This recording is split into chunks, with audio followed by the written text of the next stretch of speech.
ఆ రకంగా ముందుకు పోవాలి. కాబట్టి ఆ ప్రక్రియ మొత్తం సాఫీగా కొనసాగడానికి స్టేట్ పార్టీ ఆధ్వర్యంలో ఇక్కడ పెద్దలు రావుల చంద్రశేఖర్ రెడ్డి గారు ఉన్నారు, పర్యాద కృష్ణమూర్తి గారు, ఎల్రమణ గారు, ఇంకా చాలామంది పెద్దలు ఉన్నారు. వారందరూ కూడా కూర్చొని కొంత వర్క్ చేసి దీన్ని ముందుకు తీసుకుపోవాలని చెప్పి పార్టీ అధ్యక్షులు ఆదేశించడం జరిగింది. ఎస్ఐఆర్ల విషయంలో మేము ఇప్పటికే అప్రమత్తం అయ్యాము. ఎందుకంటే బీహార్ ఎన్నికల సందర్భంగానే మా టీము, నా ఆధ్వర్యంలో మా గౌరవ పార్లమెంట్ సభ్యులందరం కలిసి మరి చీఫ్ ఎలక్షన్ కమిషనర్ని, ఇద్దరు ఎలక్షన్ కమిషనర్లను కూడా మేము కలవడం జరిగింది. మా విజ్ఞప్తి మేరకే ఎస్ఐఆర్లో కొన్ని మార్పులు చేర్పులు కూడా వారు చేశారు. బూత్ లెవెల్ ఏజెంట్స్ అపాయింట్మెంట్ కూడా నిజంగా చెప్పాలంటే ఇది బీఆర్ఎస్ ఆ రోజు ప్రతిపాదించిందే. ఇక్కడ ప్రతి గ్రామంలో ప్రతి పార్టీకి నాయకత్వం ఉంటుంది, బూత్ లెవెల్లో కూడా ఉంటుంది.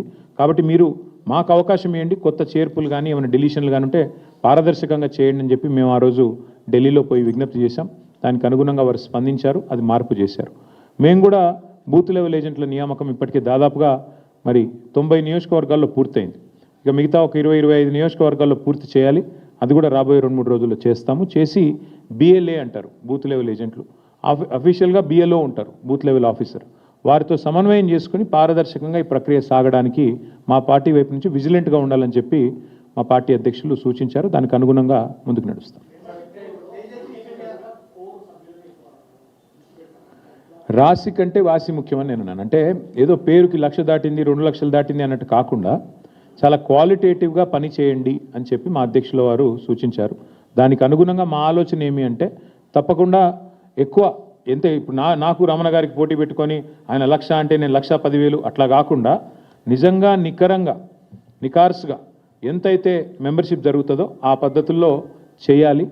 ఆ ఎంపిక చేసిన మెంబర్స్ ఎవరైతే ఉంటారో వాళ్ళనే మళ్ళీ కమిటీలో నియమించి క్రియాశీల సభ్యులకి కమిటీలో ఉండే అవకాశం ఉంటుంది. సో ఆ క్రియాశీల సభ్యులు కమిటీలో ఏర్పాటు చేసుకుంటూ టాప్ టు బాటం అంటే బూత్ లెవెల్ నుంచి స్టేట్ కమిటీ దాకా మళ్ళీ పునర్నిర్మాణం జరగాలి. ఆ డేట్స్ ఏంటి అనేది నేను మీకు తొందరలోనే చెప్తాను. ఎందుకంటే మళ్ళీ కేసీఆర్ గారు ఈ ప్రిపరేటరీ వర్క్ అంతా మేము చేయాలి, పేపర్ వర్క్, దానికి సంబంధించిన ప్రిసైడింగ్ ఆఫీసర్ల నియామకము, ఎన్నికల ప్రక్రియ, ఏ విండో ఉండాలి, బుక్స్ ప్రింటింగ్, ఇవన్నీ ఉంటాయి. కాబట్టి దానికి కొంత సమయం కావాలి మాకు. అది అయిపోగానే వెంటనే కేసీఆర్ గారి ఆధ్వర్యంలో మరో సమావేశం జరుగుతుంది. బట్ ముఖ్యమైన నిర్ణయం ఈరోజు కమిటీలన్నీ రద్దయినాయి. కాబట్టి కొత్త కమిటీల ఏర్పాటుకు ఇది మొదటి అడుగు ముందు పడ్డట్టే లెక్క.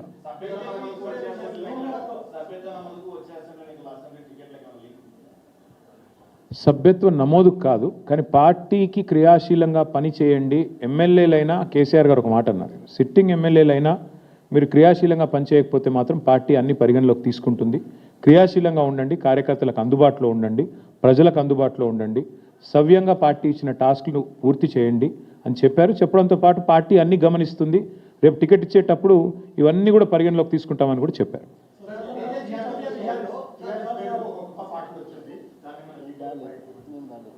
ఎక్కడ నాకు తెలిసి మాకు ఇప్పటి వరకు నాకున్న ఇన్ఫర్మేషన్ మేరకైతే నాకు తెలిసి పెద్ద ఇష్యూ ఏమీ లేదు.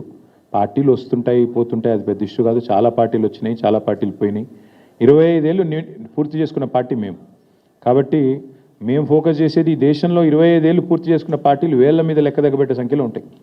నాకు తెలిసి మన రాష్ట్రంలో అయితే ఒక టీడీపీ, తర్వాత టీఆర్ఎస్ఏ, ఇంకే వేరే పార్టీలు ఏం లేవు. ఇప్పుడున్న బీఆర్ఎస్, అప్పుడు టీఆర్ఎస్గా పుట్టింది, ఇప్పుడు బీఆర్ఎస్. కాబట్టి పెద్ద పట్టించుకోదగ్గ విషయం ఏం కాదు. తేజస్వి సూర్య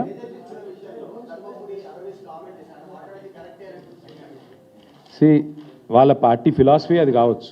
నేను ఏమంటున్నా అంటే భారతీయ జనతా పార్టీ పార్లమెంట్ సభ్యులు తేజస్వి సూర్య గారు మాట్లాడితే అందరికంటే ముందు స్పందించింది మా బీఆర్ఎస్ రాజ్యసభ సభ్యులు వద్దిరాజు రవిచంద్ర గారు, దామోదరరావు గారు. వారిద్దరు కూడా వెంటనే ఖండించడమే కాదు, మరి గట్టిగా వారిని నిలదీశారు. అక్కడే పార్లమెంట్లోనే నిలదీసి అడిగారు. నాకు కూడా తేజస్వి సూర్య గారు ఫోన్ చేశారు, బ్రదర్ నేను ఏదో అన్నాను, తప్పుగా అర్థం చేసుకున్నారు మీ వాళ్ళంటే. లేదండి, మీరు మాట్లాడింది చాలా తప్పు, నాకు ఆయనతో గతంలో పరిచయం ఉంది. ఫోన్ చేస్తే నేను చెప్పాను, చాలా తీవ్రంగా చెప్పాను, మీరు చాలామంది హృదయాలు గాయపరిచేటట్టు మాట్లాడినారు, మీరు మాట్లాడింది చాలా తప్పు, విరమించుకోండి, ఉపసంహరించుకోండి, పద్ధతి కాదు. ఎందుకంటే మాట్లాడొచ్చు, పార్లమెంట్లో ప్రజాస్వామిక పద్ధతుల్లో మాట్లాడొచ్చు, కానీ మీరు చేసింది చాలా తప్పు, మీరు చేసిన కామెంట్ కూడా తప్పు. ఇది మీ పార్టీ అభిప్రాయమా వ్యక్తిగత అభిప్రాయమా నాకు తెలియదు, బట్ మీరు మాట్లాడింది మాత్రం అస్సలు కరెక్ట్ కాదని చెప్పి నేను కూడా గట్టిగా చెప్పాను. అల్టిమేట్గా మేము ఖండించిన తర్వాతనే ఆయన ఏదో ఎక్స్ప్లెనేషన్ ఇచ్చుకున్నారు. నా ఉద్దేశం అది కాదు, ఇది కాదు, కాంగ్రెస్ని నిలదీయడం ఎక్స్ప్లెనేషన్ ఇచ్చుకున్నారు. But whatever it is, ఒకటి మాత్రం పక్కా, బీఆర్ఎస్ పార్లమెంట్ సభ్యులు కనుక లోక్సభలో ఉండింటే తేజస్వి సూర్య